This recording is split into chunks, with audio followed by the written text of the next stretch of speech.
नमस्कार दोस्तों, non tech study में बहुत बहुत स्वागत। कल जो हमने स्टार्ट किया था हाइट एंड डिस्टेंस, ये है हाइट एंड डिस्टेंस का पार्ट 2। और एक बार क्विक रिव्यू देखते हैं कल जो हमने पढ़ा था। जो हमने कुछ यूजेस देखे थे राइट एंगल ट्रायंगल का, तो अगर 30 डिग्री था हमारा, तो जो परपेंडिकुलर था, जो लंब था, वो था हमारा 1 और जो बेस है वो क्या होगा √3। अब अगर यहाँ पे हम पाइथागोरस प्रमेय लगाएं तो हमारा जो ये कर्ण आएगा हाइपोटेनस, वो कितना हो जाएगा यहाँ पे 2। अब बात करते हैं, अगर 60 डिग्री का उन्नयन कोण है, मतलब एंगल ऑफ एलिवेशन है 60 डिग्री, तो उस केस में क्या था, ये जो परपेंडिकुलर था वो था हमारा √3 और जो बेस है वो कितना हो जाता है 1। और अगर बेस और परपेंडिकुलर और हाइपोटेनस को लेके पाइथागोरस प्रमेय लगाएंगे तो जो हमारा हाइपोटेनस है, जो कर्ण है, वो कितना आ जाता है 2।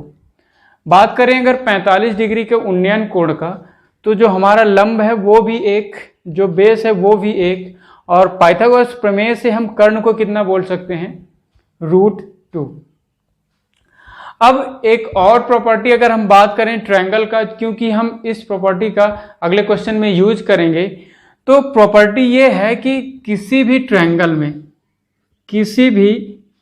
ट्रायंगल में जो एक्सटर्नल एंगल होता है, मतलब बात करें अगर हम ABC ट्रायंगल में, तो हम अगर बात करें एक्सटर्नल एंगल ऑफ C, मतलब C का बाह्य कोण, इस कोण की बात करें, तो जो एक्सटर्नल एंगल होता है इंटरनल अपोजिट एंगल के सम के बराबर होता है। मतलब C का अपोजिट एंगल क्या हुआ, ये इंटरनल एंगल क्या हुआ C का, ये, और इसके अपोजिट एंगल कौन से हुए, एंगल A और एंगल B, इन दोनों के सम के बराबर होगा एंगल ये।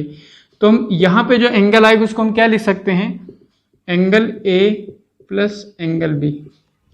तो हमने क्या पढ़ा कि किसी भी एंगल का external angle opposite internal angle के सम के बराबर होगा। तो यहाँ पे अगर हम बात करें ये, तो opposite internal angle A and B, इन दोनों के सम के बराबर होगा।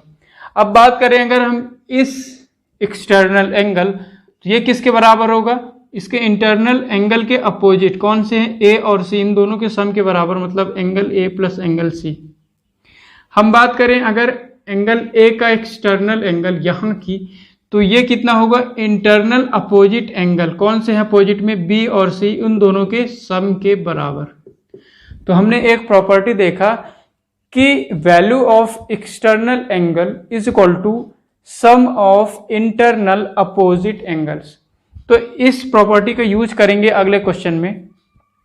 तो जैसा कि आप ये क्वेश्चन पढ़ें, एक टावर के ऊपरी भाग के साथ जमीन के दो बिंदु A तथा B से एक 15 डिग्री और 30 डिग्री का कोण है। यदि दोनों बिंदु टावर के एक ही ओर स्थित हैं तो एवं AB की वैल्यू जो है 50 मीटर, तो टावर की ऊंचाई ज्ञात करो।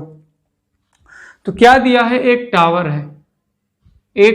है, टावर के ऊपरी भाग के साथ जमीन के दो बिंदु A और B हैं, और ये बोला है कि जो दोनों बिंदु हैं एक ही ओर स्थित है। तो मान लेते हैं यहाँ पे एक पॉइंट है A और ये पॉइंट B। इसके टावर के शीर्ष बिंदु के साथ जो ये कोण दिया है, कौन कौन सा दिया है, एक 15 डिग्री और एक 30 डिग्री। ये 15 है और ये कितना है, 30 डिग्री। और क्या दिया है कि दोनों के बीच की दूरी, मतलब AB की वैल्यू यहाँ पे कितना दिया है, 50 मीटर। हमें क्या निकालना है, टावर की हाइट निकालना है।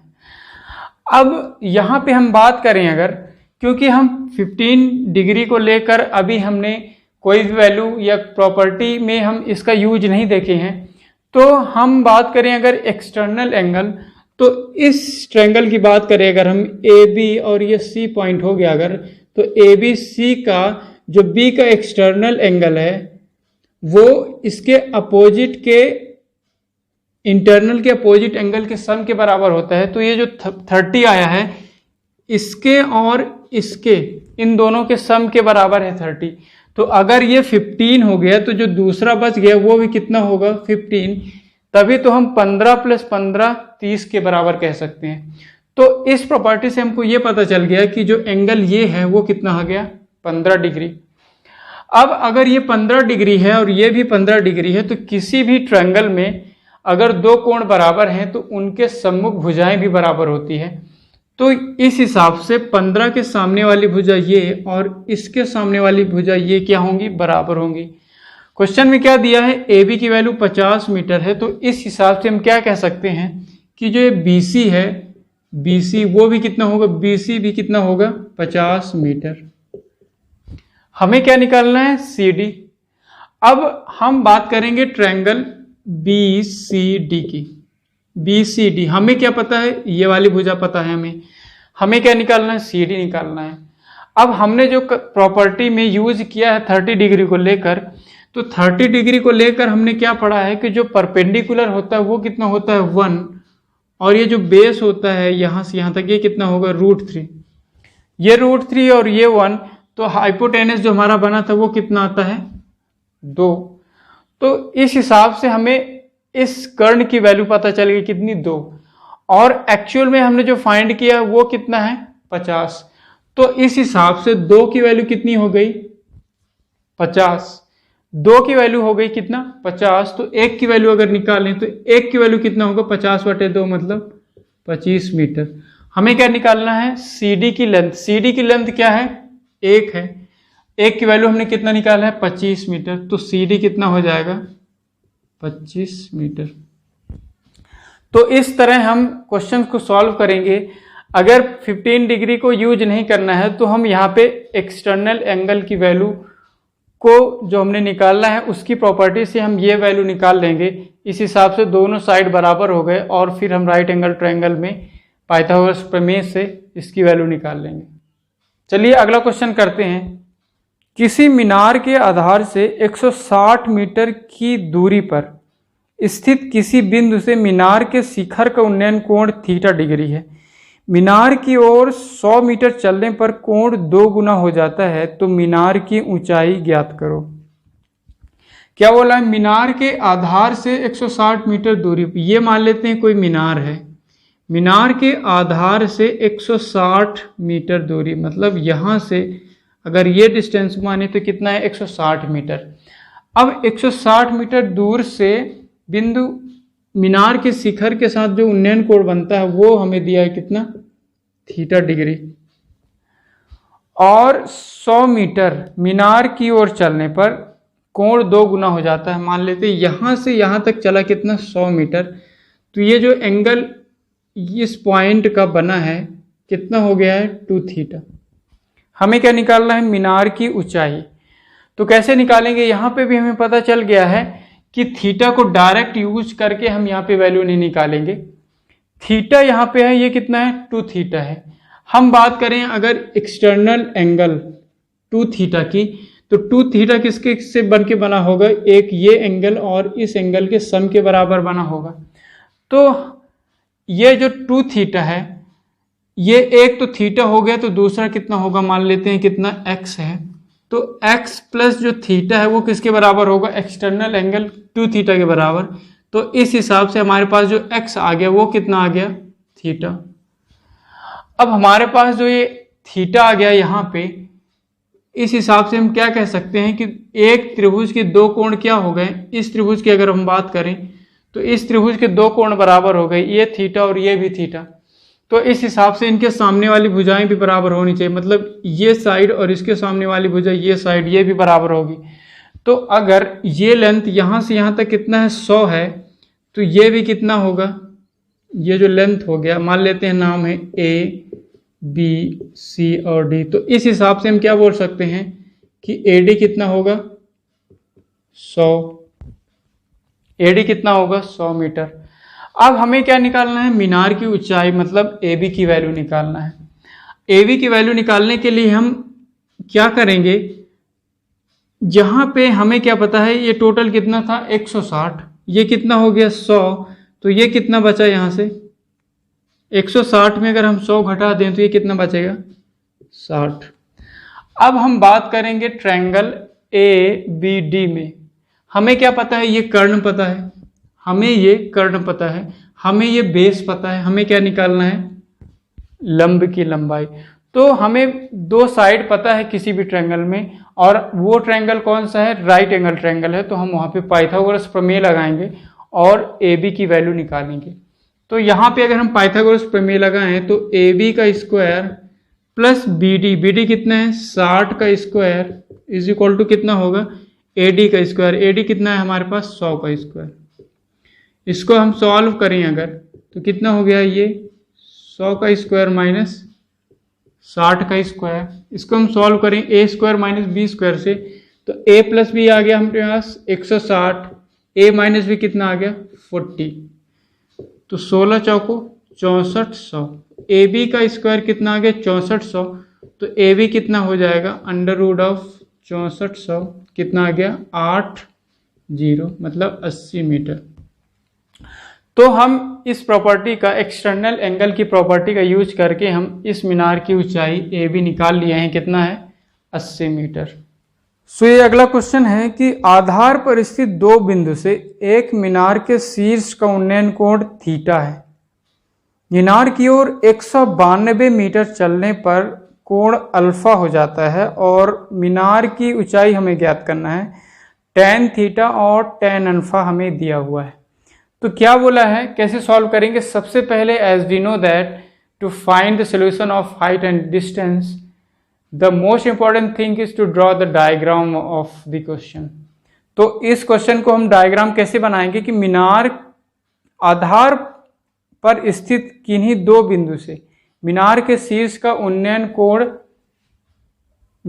आधार पर स्थित कोई एक बिंदु, मीनार के शीर्ष का उन्नयन कोण थीटा है। मान लेते हैं ये एक मीनार है, मीनार के शीर्ष का उन्नयन कोण यहाँ पे दिया है थीटा। 192 मीटर चलने पर कोण अल्फा हो जाता है। यहां से 192 मीटर चला इतना, तो ये जो कोण है ये कितना हो गया हमारे पास, यहां से जो कोण बना है वो कितना हो गया हमारे पास अल्फा। और हमें क्या क्या दिया है tan थीटा, tan थीटा की वैल्यू दिया है 5/12 और tan अल्फा की वैल्यू दिया है हमें 3/4। tan अल्फा और tan थीटा दिया। अब हम बात करेंगे थीटा को, और थीटा में कौन सा राइट एंगल ट्रायंगल लेंगे हम, कौन सा ए बी सी को। ए बी सी को लेकर जो राइट एंगल ट्रायंगल है यहाँ पे थीटा दिया है हमारे पास tan थीटा दिया है 5/12। अब tan क्या होता है, tan हमें पता है कि परपेंडिकुलर अपॉन बेस होता है, परपेंडिकुलर अपॉन बेस होता है। तो परपेंडिकुलर अगर हम 5 को माने ऊपर वाला तो बेस कितना होगा 12 होगा। तो ये हो गया इस हिसाब से बड़े वाले ट्रायंगल के अनुसार, ये हो गया 5 और यहां से यहां तक जो हुआ बेस कितना है हमारे 12। इसी तरह tan अल्फा हमें दिया है 3/4। तो tan है तो हमें पता है कि tan कितना होता है परपेंडिकुलर अपॉन बेस, तो इस हिसाब से परपेंडिकुलर कितना होगा 3 और इसका बेस यहां से यहां तक कितना होगा इस हिसाब से 4। हम बात किए छोटे वाले ट्रायंगल में और बड़े वाले राइट एंगल ट्रायंगल में। अब दोनों केस में ये जो परपेंडिकुलर है वो क्या आ रहे हैं, डिफरेंट आ रहे हैं। एक बार तो 5 आ रहा है, एक बार 3 आ रहा है।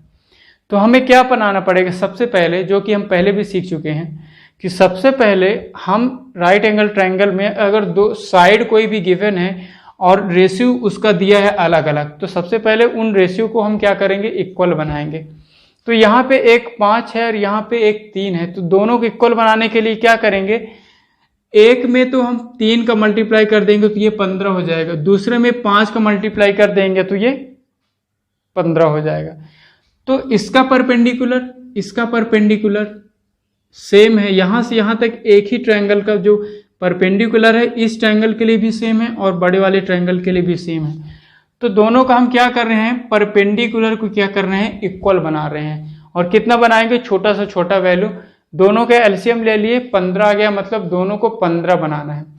तो 5 वाला जो रेशियो था 5/12, तो हम इसको परपेंडिकुलर को कितना बनाना है 15, मतलब 3 का ऊपर भी मल्टीप्लाई करेंगे 3 का नीचे भी, तो ये हमारे पास कितना आ जाएगा 5/12 था 3/3, तो आगे हमारे पास 15/12 तिहाई 36। परपेंडिकुलर कितना आ गया 15, और थीटा कौन सा है, बड़ा वाला ट्रायंगल, तो इस हिसाब से जो बेस बना वो कितना बन गया हमारे पास, कितना बन गया 12 हट के कितना बन गया हमारे पास 36। यहां से यहां तक जो वैल्यू आ गई कितनी 36।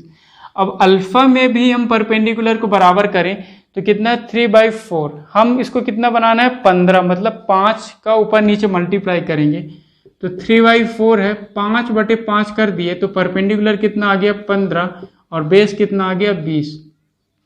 इस हिसाब से हमारा जो परपेंडिकुलर आया वो कितना बन गया 15, और अल्फा वाला कौन सा एंगल, ये छोटा वाला राइट एंगल है, तो इस हिसाब से जो बेस बना है बेस कितना बन गया 20, तो ये 4 हट के कितना आ गया यहाँ पे 20।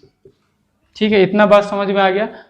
अब आगे बोला है कि मीनार की ऊंचाई ज्ञात करो, हमें क्या निकालना है ए बी मतलब 15 की वैल्यू निकालना है।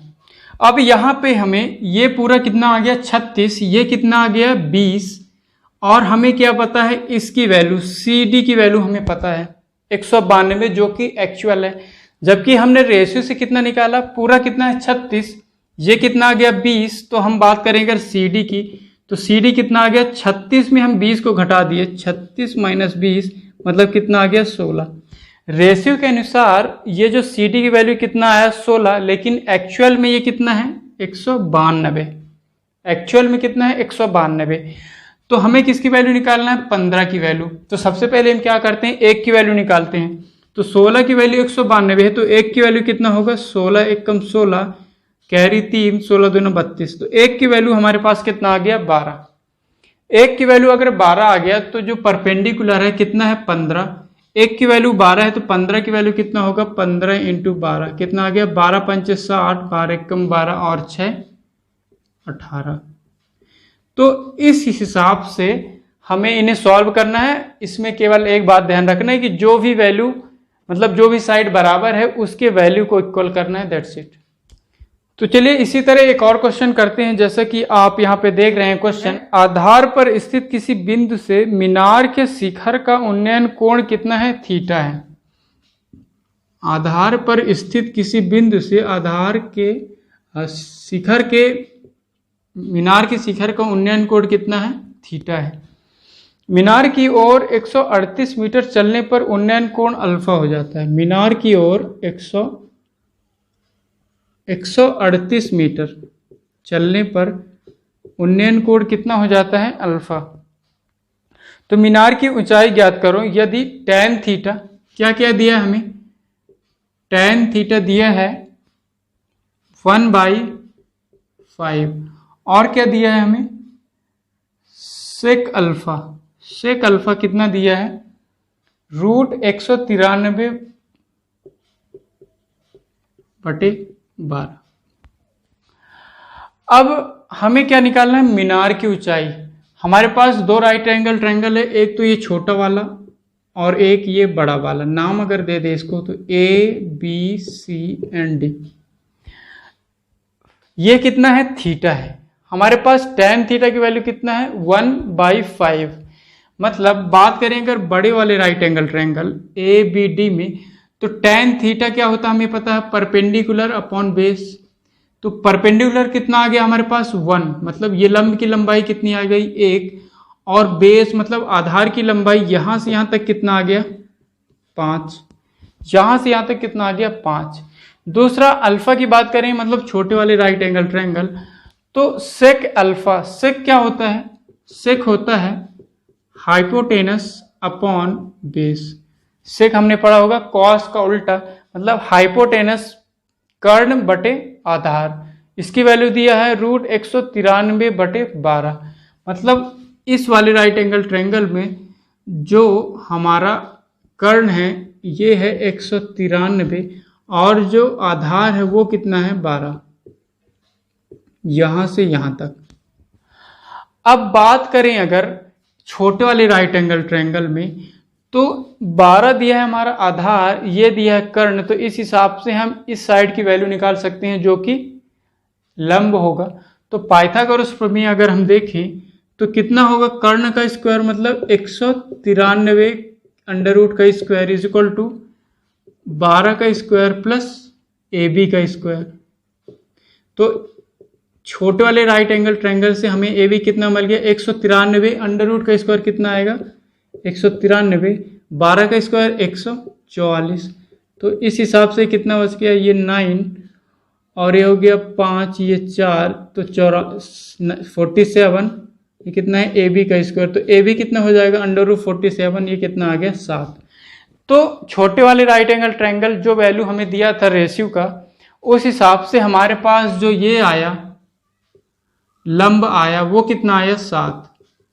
अब हम देख रहे हैं कि एक ही साइड के लिए हमारे पास दो वैल्यू है, एक तो 7 है, दूसरा 1 है।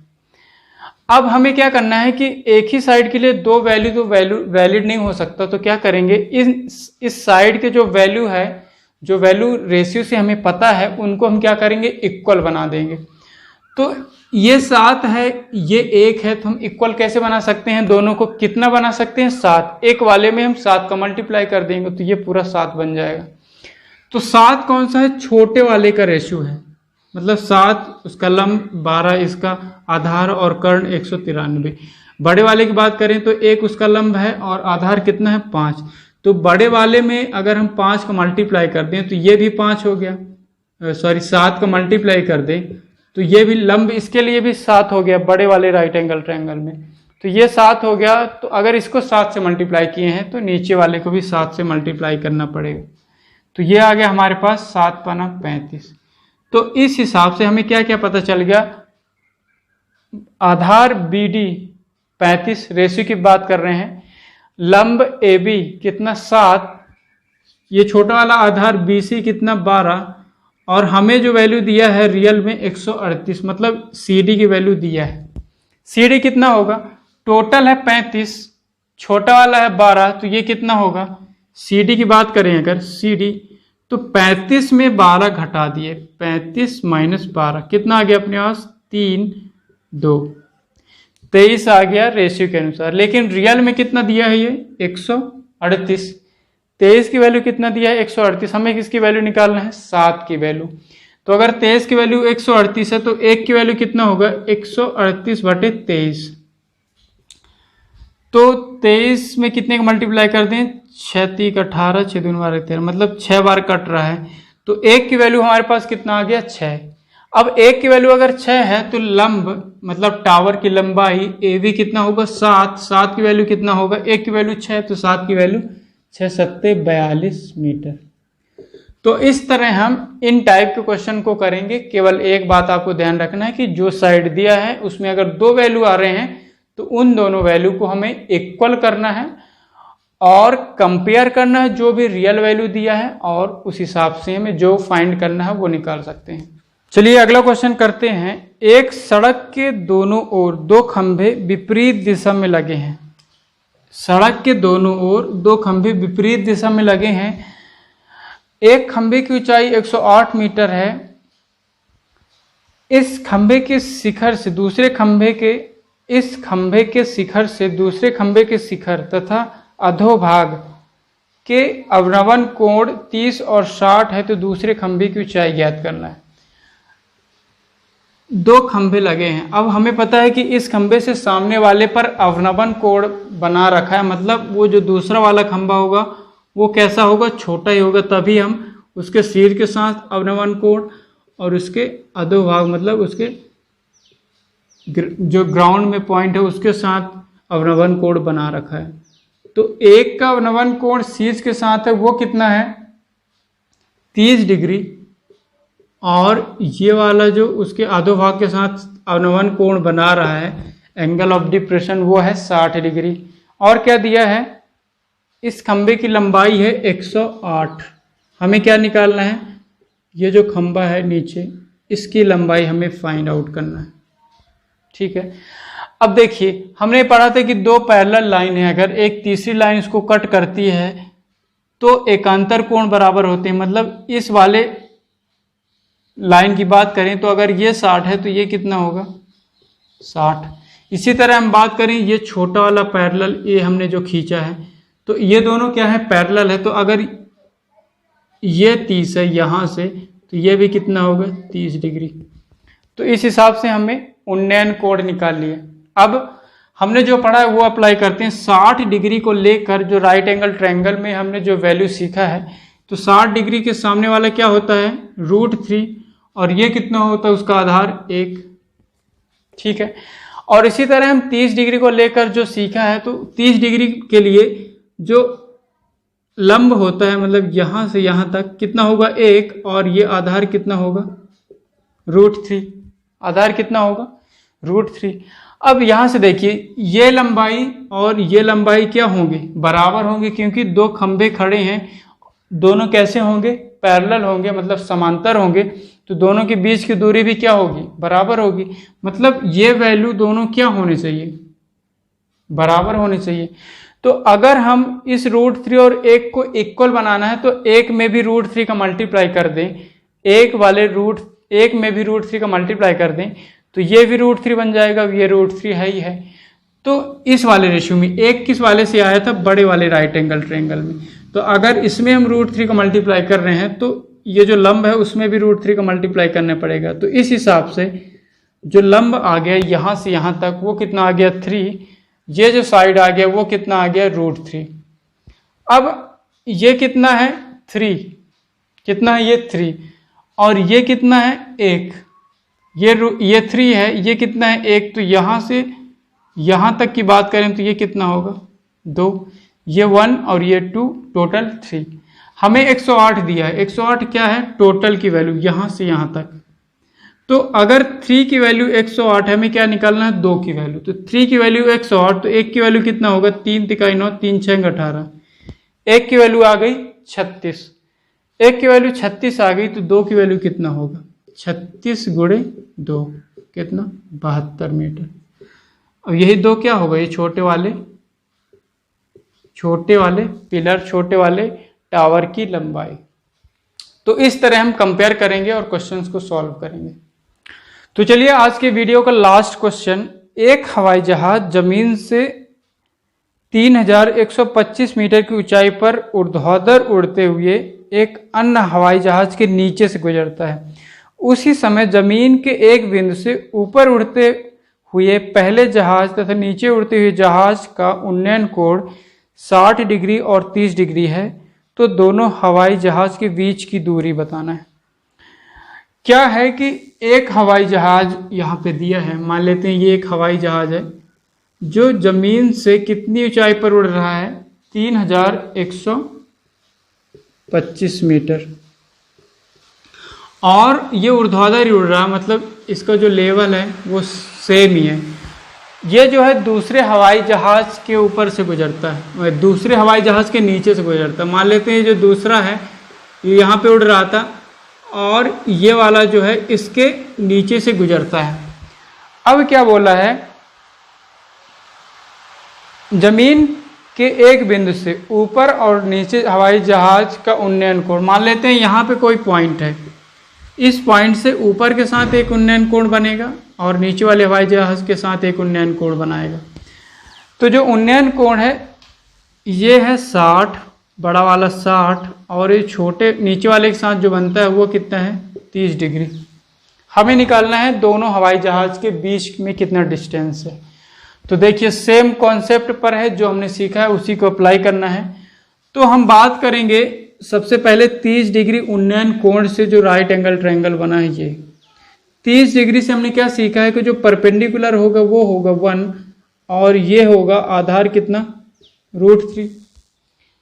60 डिग्री से हमने क्या सीखा है, ये जो लंब होगा राइट एंगल ट्रायंगल कौन सा बन रहा है यहाँ से ये पूरा, तो राइट एंगल ट्रायंगल में 60 डिग्री उन्नयन कोण से जो ये लंब होता है वो कितना होता है √3, और यहाँ से यहाँ तक जो आधार है वो कितना होगा 1। अब देखिए छोटे वाले राइट एंगल ट्रायंगल से आधार तो आ रहा है √3, बड़े वाले राइट एंगल से आधार आ रहा है 1, जो कि संभव ही नहीं है। तो हम क्या करेंगे, इन दोनों को इक्वल बनाएंगे। तो इक्वल कैसे बनाएं, 1 में भी √3 का मल्टीप्लाई कर दें तो आधार हमारा √3 बन जाएगा। तो अगर हम इसमें भी √3 का मल्टीप्लाई कर दिए, और ये 1 कौन से वाले राइट एंगल ट्रायंगल का था, ये बड़े वाले का था, तो अगर हम इसमें √3 का मल्टीप्लाई किए हैं तो इसके लंब में भी करना पड़ेगा, तो √3 इसमें भी कर दिए। तो इस हिसाब से हमारा जो आधार बन गया वो कितना बन गया, √3। इस हिसाब से बड़ा वाला राइट एंगल ट्रायंगल में जो लंब है वो कितना आ गया, 3। छोटे वाले राइट एंगल का ये जो लंब है वो कितना है, 2। तो ये कितना होगा, टोटल 3 है, ये 1 आ गया, तो ये कितना होगा, 2। ठीक है। क्वेश्चन में बोला है कि इसकी वैल्यू, जो हवाई जहाज उड़ रहा है इसकी वैल्यू दिया है 3125, मतलब एक की वैल्यू दिया है 3125। हमें क्या निकालना है, 2 की वैल्यू। अगर एक की वैल्यू 3125 है तो 2 की वैल्यू कितना होगा, 2 गुणे 3125 कितना हो जाएगा, 5 दूना 10, 2 दूना 4, 1 5, 2 और 3 दूना 6, तो 6250 मीटर। तो हमें पता चल गया कि पहला वाला हवाई जहाज दूसरे वाले हवाई जहाज के बीच में कितना अंतर है, 6250 मीटर। सो ये कुछ क्वेश्चंस थे जो कि हाइट एंड डिस्टेंस में इम्पॉर्टेंट टाइप्स रखते हैं। कल एक और वीडियो अपलोड होगा आपके लिए जो कि हाइट एंड डिस्टेंस को कंप्लीट कवर करेगा। आई होप आपको ये वीडियोज़ अच्छी लग रही है, and if you like the video please hit the like button and subscribe my channel. Thank you so much for watching, thanks a lot.